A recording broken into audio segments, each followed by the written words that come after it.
Hi there, Riverside kids.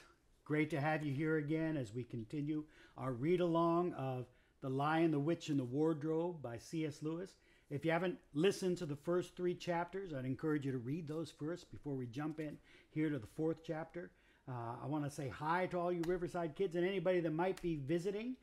If you're visiting, you don't know me. My name is Pastor Dan, pastor at Riverside Assembly of God in Methuen, Massachusetts, and we're happy that you're here to listen. I want to give a shout out on this one to my son Samuel, who's helping me with all the editing of the video and the sound. He's really helping to make this very easy for me. So shout out to all my family who are listening. I know some of my nephews have been listening as well, so it's good to see you and hope that you're having a good time. So let's read chapter 4 of The Lion, the Witch, and the Wardrobe by C.S. Lewis. If you remember, at the end of chapter 3, Edmund, Lucy's brother, had gotten into through the wardrobe into Narnia as well, and he had just been confronted by a woman on a sledge who called herself a queen. Chapter 4, Turkish Delight. "But what are you?" said the queen again. "Are you a great overgrown dwarf that has cut off its beard?" "No, your majesty," said Edmund. "I've never had a beard. I'm a boy." "A boy?" said she. "Do you mean you are a son of Adam?" Edmund stood still, saying nothing. He was too confused by this time to understand what the question meant. "I see you are an idiot, whatever else you may be," said the queen. "Answer me once and for all, or I shall lose my patience. Are you human?" "Yes, your majesty," said Edmund. "And how, pray, did you come to enter my dominions?" "Please, your majesty, I came in through the wardrobe." "A wardrobe? What do you mean?" I opened a door and just found myself here, your majesty," said Edmund. "Ha!" said the queen, speaking more to herself than to him. A door from the world of men. I've heard of such things. This may wreck all, but he's only one, and he is easily dealt with." As she spoke these words, she rose from her seat and looked Edmund full in the face, her eyes flaming. At the same moment she raised her wand. Edmund felt sure she was going to do something dreadful, but he seemed unable to move.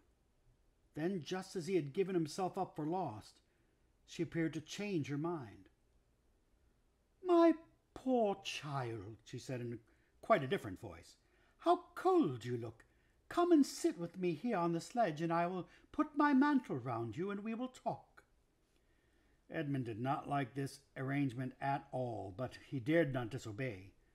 He stepped onto the sledge and sat at her feet, and she put a fold of her fur mantle round him and tucked it in well. "Perhaps something hot to drink?" said the queen.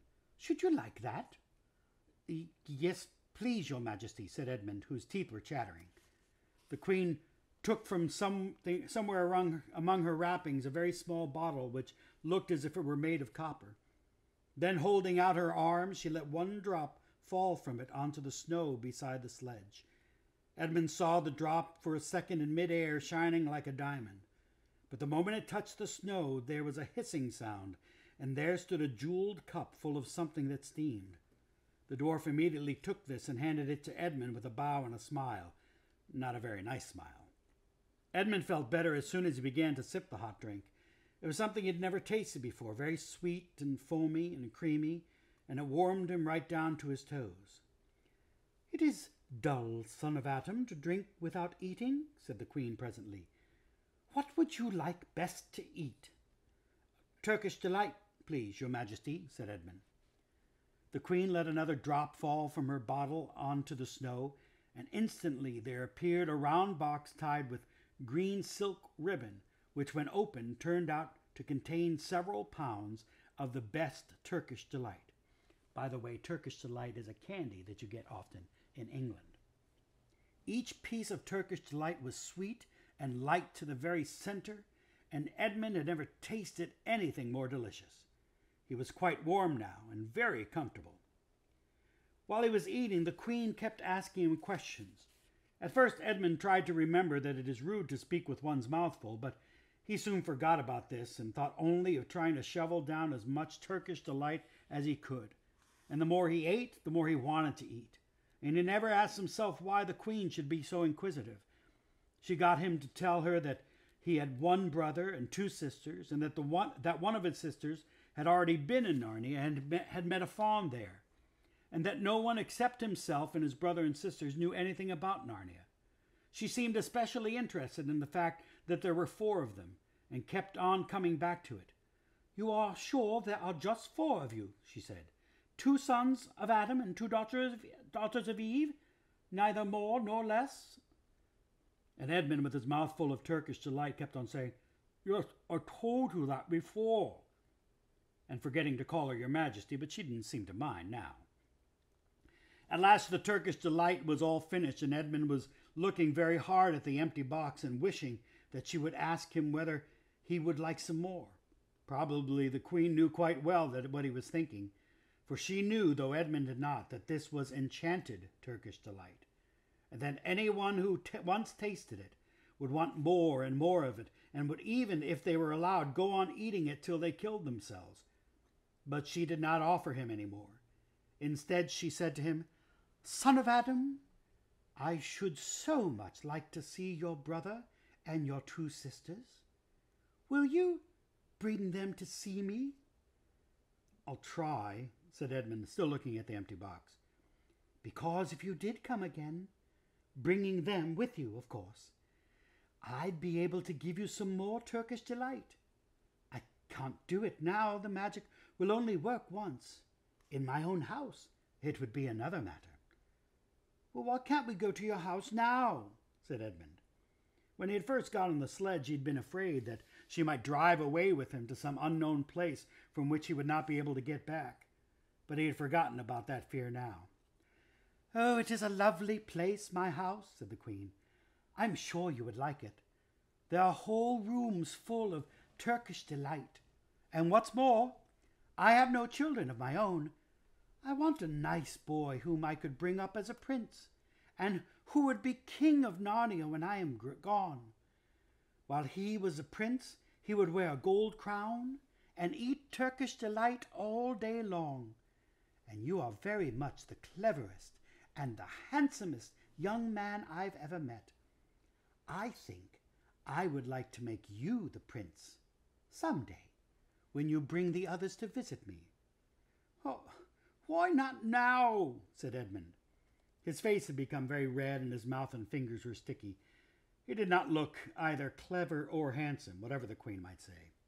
"Oh, but if I took you there now," said she, "I shouldn't see your brother and sisters. I very much want to know your charming relations. You are to be the prince, and later on the king, that is understood. But you must have courtiers and nobles. I will make your brother a duke, and your sisters duchesses." "Well, there's nothing special about them," said Edmund. "And anyway, I could always bring them some other time." "Ah, but once you are in my house," said the queen, "you might forget all about them. You would be enjoying yourself so much that you wouldn't want the bother of going to fetch them. No, you must go back to your own country now, and come to me another day with them. You understand? It's no good coming without them." "But I don't even know the way back to my own country," pleaded Edmund. "That's easy," answered the queen. "Do you see that lamp?" She pointed with her wand, and Edmund turned and saw the same lamppost under which Lucy had met the faun. "Straight on beyond that is the way to the world of men. And now look the other way." Here she pointed in the opposite direction. "And tell me if you can see 2 little hills rising above the trees." I think I can," said Edmund. "Well, my house is between those 2 hills. So next time you come, you have only to find that lamppost and look for those 2 hills and walk through the wood till you reach my house. But remember, you must bring the others with you. I might have to be very angry with you if you came alone." "I'll do my best," said Edmund. "And by the way," said the queen, "you needn't tell them about me. It would be fun to keep it a secret between us 2, wouldn't it? Make it a surprise for them. Just bring them along to the 2 hills. A clever boy like you will easily think of some excuse for doing that. And when you come to my house, you could just say, 'Let's see who lives here,' or something like that. I'm sure that would be best. If your sister has met one of the fawns, she might have heard strange stories about me. Nasty stories that might make her afraid to come to me. Fawns will say anything, you know. And now, please, please," said Edmund suddenly, "please, couldn't I just have one more piece of Turkish delight to eat on the way home?" "No, no," said the Queen with a laugh. "You must wait till next time." While she spoke, she signaled to the dwarf to drive on. But as the sledge swept away out of sight, the Queen waved to Edmund, calling out, next time, don't forget, come soon." Edmund was still standing after the sledge when he heard someone calling out his name.